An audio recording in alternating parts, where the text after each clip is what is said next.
My own mother testified against me. A father's heartbreaking defeat. I never thought I'd see my own mother sitting in that witness stand, speaking against me like I was a common criminal. But there she was, back straight, hands clasped in her lap, speaking in that same firm, practiced voice she used when she told me I needed to do better in school or that I was wasting my potential. Only now, she wasn't telling me to apply myself or to work harder. She was telling a judge that I was an irresponsible father, that I had abandoned my child, and that I needed to be held accountable. I should start from the beginning. My name is Callum Royce. I'm 34 years old, and up until this whole mess started, I thought I had my life under control. I work as an electrical engineer making decent money, enough to live comfortably. I had a fiancée once, but we never made it to the altar. That's where this all started. Sasha Caldwell, the woman I once thought I would spend my life with. We met when we were both in our 20s, back when I still believed love alone could make something work. She was funny, quick-witted, and could argue her way out of anything. At first, I liked that about her. Then, after a while, I started realizing that I was the one she was always arguing with. Our relationship was volatile. We fought, we made up, we promised to do better, and then we'd start all over again. But when she told me she was pregnant, I tried to make it work. I really did. I moved her into my apartment, I took on extra shifts to prepare for the baby, and I told myself that we'd figure it out. For a while, things were okay. Not perfect, not even great, but manageable. Our son, Leland, was born on a cold December night, and I remember thinking that maybe this was it, the thing that would fix us. That was naive. Sasha and I lasted about a year after Leland was born. The fights got worse, the silences in between grew longer, and one day, she just packed up her things and left. I came home from work to find the apartment half empty, the crib gone, and a note on the counter saying she couldn't do it anymore. That was 4 years ago. At first, I thought she just needed space.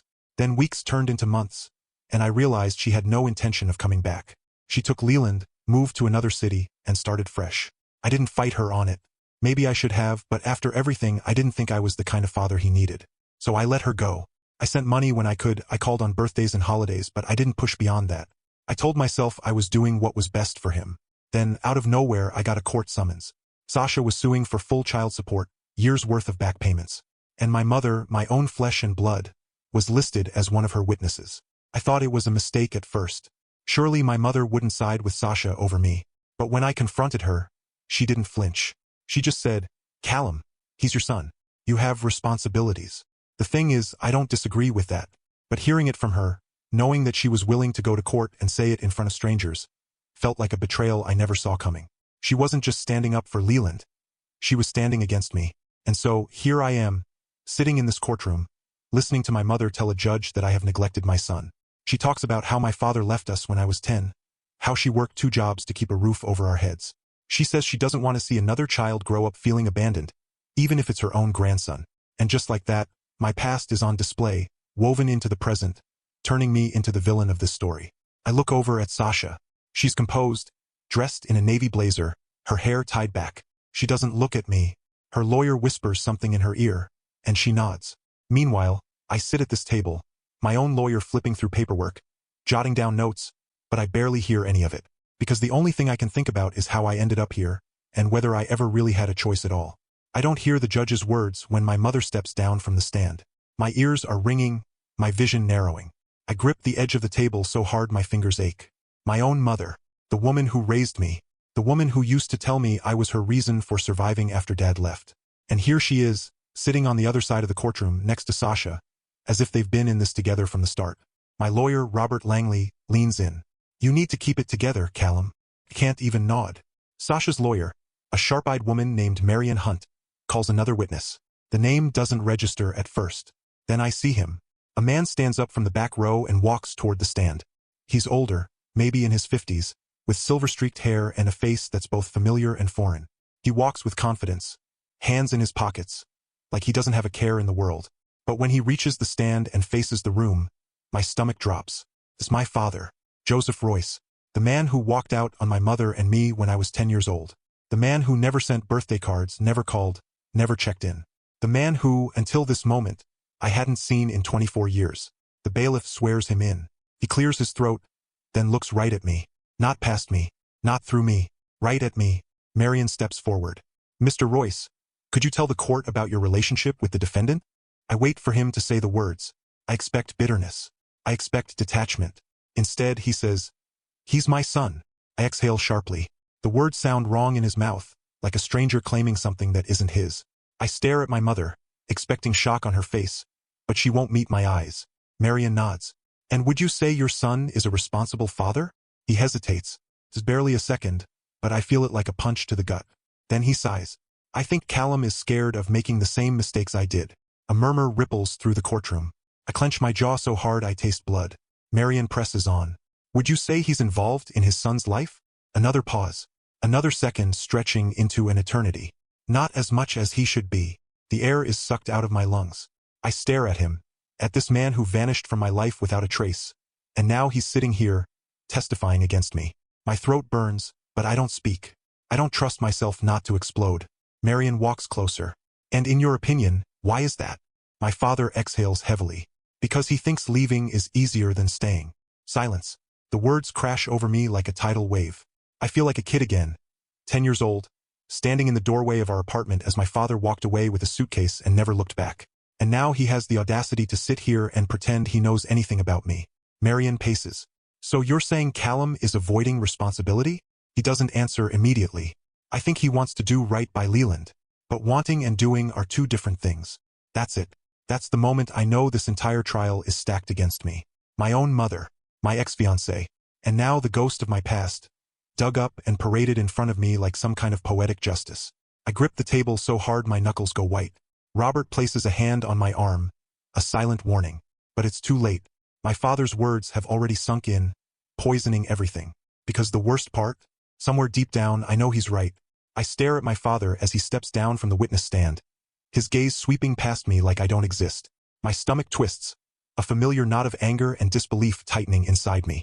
The man who abandoned me, who never sent a dime, who never called or checked in, just stood up there and passed judgment on my life as if he had the right. As if he were some kind of expert on what makes a good father. The courtroom feels smaller, the air heavier. My mother shifts in her seat, her hands folded neatly in her lap, her expression unreadable. Sasha sits rigid, her eyes fixed forward, her lawyer whispering in her ear. I don't know what she expected bringing my father into this. Did she think this would break me? That I would crumble under the weight of my past and just roll over? The judge calls for a recess, and I push myself up from the table, ignoring the pointed looks from the other side of the room. I step into the hallway, my hands still clenched into fists, my pulse hammering in my ears. This trial isn't about whether or not I'm a good father. It's about punishing me for not playing by their rules. My mother, Sasha, and now my father, they all decided I wasn't enough. They all decided I needed to be put in my place.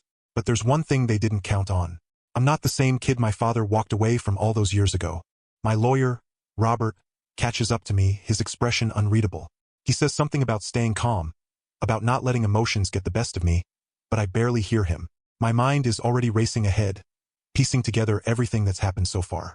They're painting me as a deadbeat father, as someone who turned his back on his own son. But if that were true, why would I be here? Why would I be fighting? I sit on a stiff wooden bench, elbows on my knees, staring at the scuffed tile floor. I think about Leland, about the way his tiny fingers used to curl around mine when he was just a baby, about the way his laugh used to fill the apartment before Sasha left. I might not have been perfect, but I never stopped caring. I never stopped loving him. And that has to count for something. When the trial resumes, Robert stands and presents new evidence. Bank statements, records of the money I had sent Sasha over the years, proof that I had never completely abandoned my responsibilities. It wasn't always consistent, not as much as a court-ordered arrangement would have been, but it was something. More than my father ever gave me. Sasha shifts in her seat as the documents are passed around. Her lawyer stiffens. They weren't expecting this. They wanted to paint me as someone who ran away, but reality is more complicated than that. I can see it in the judge's face as he schemes through the paperwork. The narrative they've been trying to push has cracks in it now, and those cracks are getting wider by the second. Then Robert plays the voicemail. The room goes still as Sasha's voice fills the air. It's an old message, from nearly 2 years ago, left on my phone in the middle of the night. She sounds frustrated, exhausted. She tells me not to call, that Leland is fine without me, that she doesn't need my money or my involvement. She says it over and over, her voice sharp with anger. I remember that night. I remember how I sat in my dark apartment, my phone in my hand, wondering if she really meant it, wondering if I should push harder or if I should step back and give her space. And now here we are. The judge frowns, his gaze shifting to Sasha. Her lawyer stands quickly, objecting, but the damage is already done. The message is clear. I wasn't the one who walked away entirely. I wasn't the one who slammed the door shut. A shift ripples through the room. The atmosphere is different now, heavier with uncertainty. My mother presses her lips together, her fingers tightening around the hem of her skirt. My father sits in the back, his expression unreadable. For the first time since this nightmare began, I feel the weight of something tipping in my favor. It's not a victory, not yet, but it's something, and I'll take it. I feel the moment slipping between my fingers. For the first time, the balance had shifted in my favor, the cracks forming in Sasha's carefully constructed narrative, the truth clawing its way to the surface. But it was naive to think they wouldn't push back, that my mother wouldn't find a way to tip the scales again. The next witness is called, and as she rises from her seat, my breath locks in my chest. I already know what's coming. I should have expected it. But knowing doesn't soften the blow. My mother moves to the witness stand with the same measured grace she's always carried, her face calm, composed, her eyes flickering toward me for just a second before she sits down. That second is enough. I see it. Something dark and deliberate lurking beneath her expression. Something I should have seen coming from the start. They'd planned this. She folds her hands in her lap, her back impossibly straight, the perfect picture of a woman forced into a position she never wanted. But I know better. I know my mother. And I know she never does anything she doesn't want to do. The courtroom shifts, energy crackling as she speaks, her voice steady, unwavering. She tells them about me, about the boy I was, about the man I became. And it's not a story of redemption. It's not a story of growth. It's a story carefully crafted to paint me as unstable, unreliable, selfish. A man too weighed down by his own demons to be the father Leland needs. She speaks of missed birthdays, of money inconsistencies, of my struggles. Every dark moment I ever had, every misstep, every mistake. She lays them out, one by one, like knives on the table, each sharper than the last. And worst of all, she makes it sound like she's doing it for me, like she's standing there, tearing me apart, out of love. I stare at her, my own mother, and I wonder if there was ever a version of me she actually believed in. Or if I was always just a reflection of my father in her eyes, a shadow of the man who left her. The judge listens, nods, taking in every carefully chosen word. And I feel it happening, the shift, the slow, painful tilt back in the other direction. My mother has always been good at this, at controlling the narrative, at making people believe her version of events without ever seeming manipulative. She's not raising her voice.